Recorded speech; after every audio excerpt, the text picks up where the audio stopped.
Hey guys, it's Mary. I am back after enjoying a lovely Mother's Day weekend. To my fellow moms, I hope you had a nice weekend as well. I got to sleep in, which is a gift in itself. Looks like Chef Nader and Chantal had a great weekend too. Before I get into their antics from over the weekend, I just wanted to talk a little bit more about my background because I don't want to confuse anybody, and I would never claim a title that isn't mine, unlike some other people. So I just wanted to reiterate that I myself am not a chef. I am married to a chef, and I have been working in the restaurant industry in fine dining for the last decade. I've done everything from bussing tables all the way up to running, huge operations in senior management, looking at a lot of safety practices and training and things like that, which is why I have the eye for things that I do. I would never claim that title when I haven't earned it, unlike Nader here. And in an industry that has been decimated over the last 2 years, this man hasn't clocked a single hour of work, and any chef I know would be lost without time in the kitchen. So this man is a phony, and I'm going to continue to call him out as a phony until we see some accountability, which will be never. So let's go. Okay, going right in on cutting some potatoes up for his French fries. I want you to watch. Here he starts cutting sort of straight across. Then he starts to go on a bias, which means that it's going to be kind of diagonal, which means one end is thicker, one end is thinner. Okay, now watch the sizes he's cutting here. We've got some really big, almost wedges that he started out with, and he cut lengthwise. Okay, moving on. Now he's cutting across the width of these slices that he made, and he's cutting really tiny little pieces. How do you think these are going to cook when they are all in the oil at the same time, which he's going to do? Compare these two pieces. These are going to cook for the same amount of time in the same temperature of oil. What do you think we're going to achieve?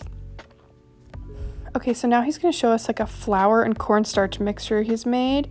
And I guess what he's going for is like a coated fry. The weird thing to me is that he's using flour, because flour is something you would go in with like maybe a wet batter, like if you're going to do a battered French fry. And he's putting them straight onto the raw potato, flour and cornstarch.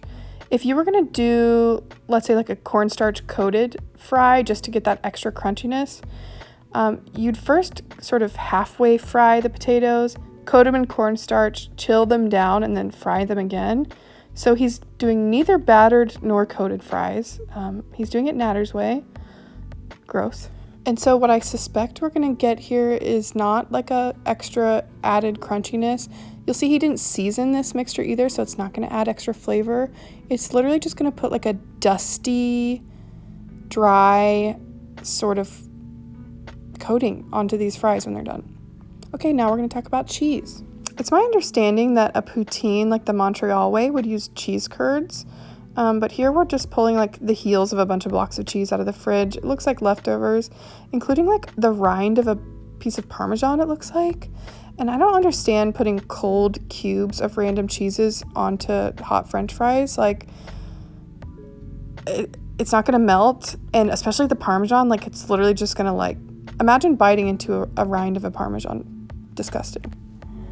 And so now he's going to talk to us about making a gravy. And this part was so funny to me because, look, he's going to be delicately stirring this flour in little by little, almost like he should have done with his bechamel that we talked about before.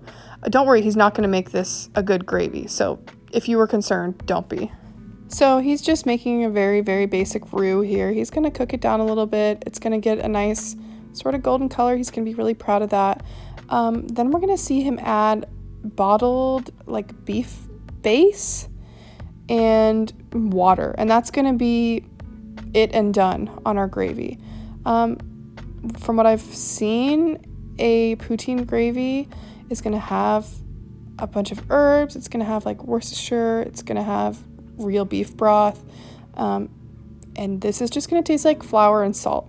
Okay, here's our potato slices from earlier, and look, they're all going in at the same time, super overcrowded, into a saute pan of oil that we're going to slosh around, just praying to God it goes straight onto that burner, right?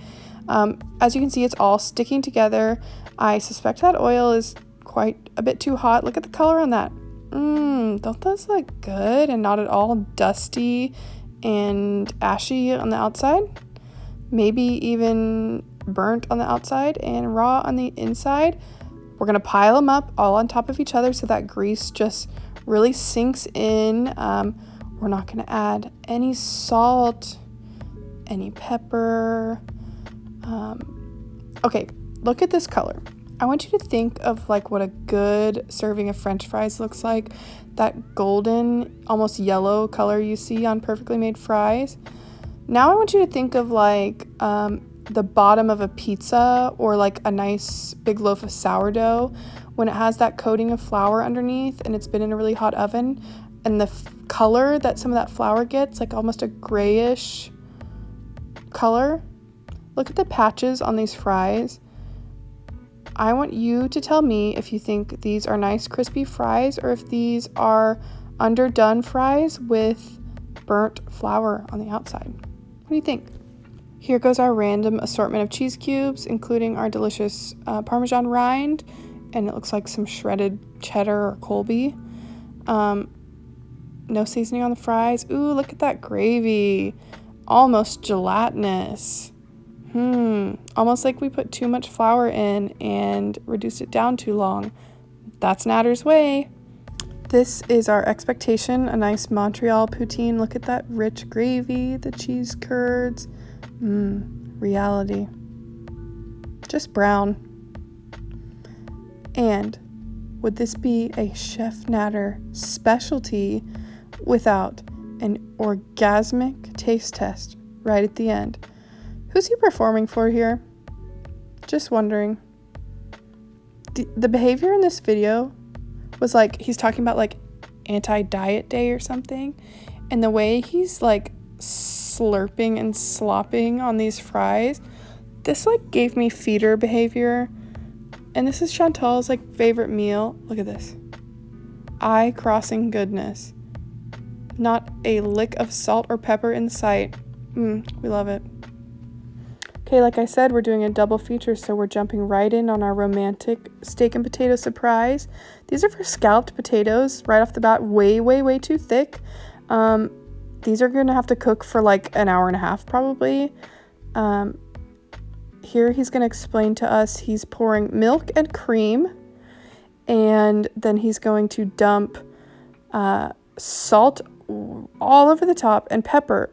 But he's dumping the pepper just like in these giant splotches and not at all coating the potatoes, tossing around anything.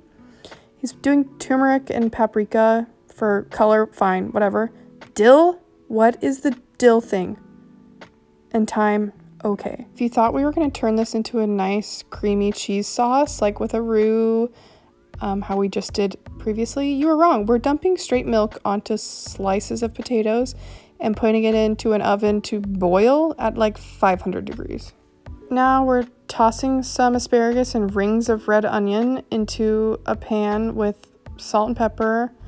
Fine, whatever. He boiled them essentially in water at first to make sure his asparagus is going to be stinky and stringy. Okay, he must have learned this at his head chef job at Chef Cook, the famous restaurant.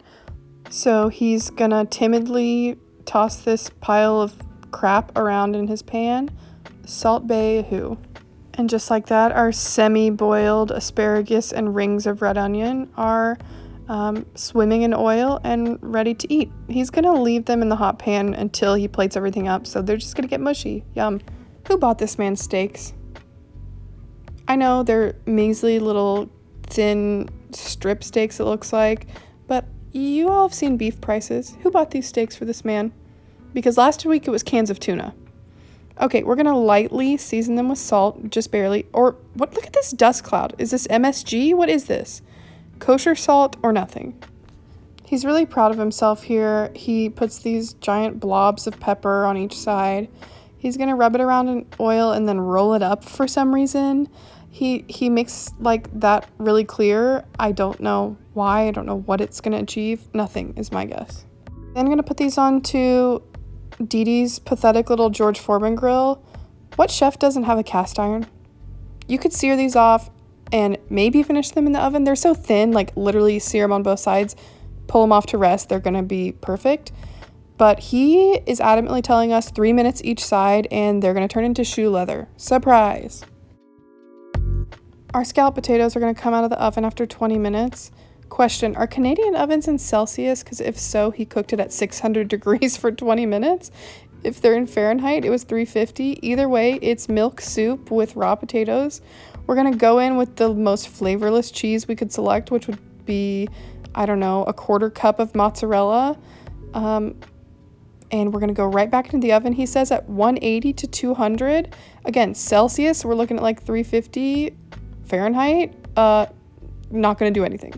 To call this little segment Excuses Corner with Nader, where he says if you like it thick, you could add flour, but it's his way, and something about carbs and potatoes and, yeah, into the oven at basically warming.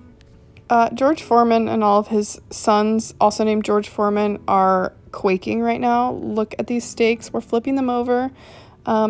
They're turning gray at lightning speed.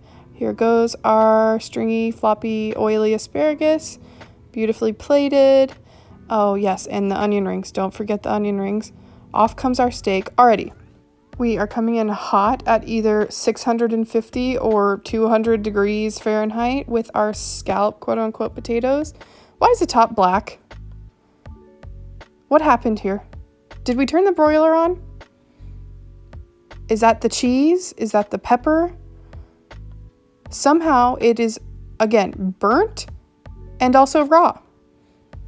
Plate up that beautiful potato pie. Watch it slide on here. Watch these potatoes on the spatula. They're raw. Look how they're translucent in the center. Those are going to crunch. He's going to lose another tooth. To mention the soup that was left behind in the pan, like the sweat off Chantal's ass is what these cooked in. Everything on this date night plate here is under-seasoned, overcooked, swimming in oil, and I would imagine filled with germs.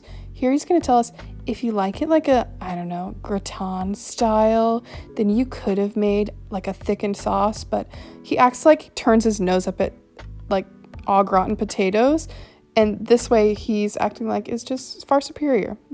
He's the one that has to eat it, so good for him. Let's get a temp check on this steak. Look at that center. It's white. It's white. How's he chewing through it without losing the rest of his teeth? I do not understand.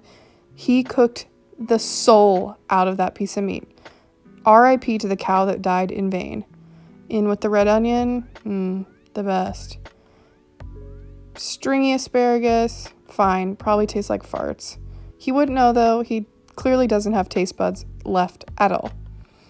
And the big finale, our crunchy, undersalted, dill-flavored milk water potatoes. Fabulous. Cheesy measy, as he says. Okay guys, that does it for our special weekend of pre-recorded, edited, fantastic cooking videos from Chef Nader.